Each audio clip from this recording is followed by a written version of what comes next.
Udruga Zelene i plave Sesvete redovito u svojim prostorima organizira i kulturne programe. Tako su ugostili izložbu Iz Zagreba s ljubavlju slikarice Janice Šterc, koja je to 50. samostalna izložba i 8. ciklus posvećen Zagrebu.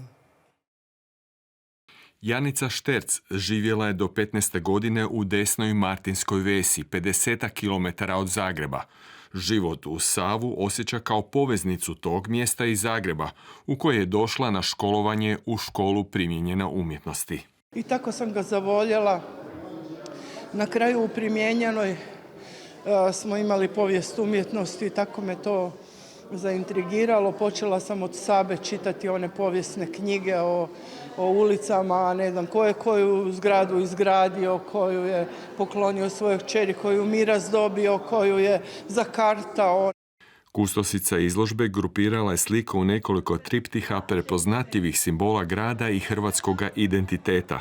Naglašeni su simboli poput šestinskoga kišobrana, a čest je i motiv zagrljenih šetača. Prizori crkava i kapelica pa govore o slikaričnoj religioznosti.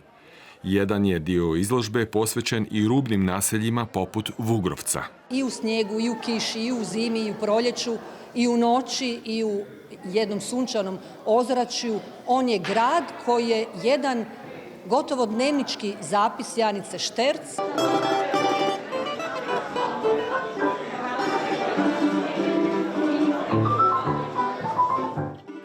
Ovom izložbom, kao i znanstvenim tribinama i aktivnostima šahovskog kluba, kroz ovaj kulturni sesvetski prostor pokušava se unijeti živost i optimizam u taj dio grada. Neki od ovih slika su slike koje su prošlost. Slikane su prije potresa i moram priznati kad sam neke gledao, recimo Tornjeve katedrale, sa sjetom sam razmišljao kad će biti obnovljeni, kad će biti u svoj ljepoti dostupne građanima grada Zagreba i svim drugima koji vole ovaj grad.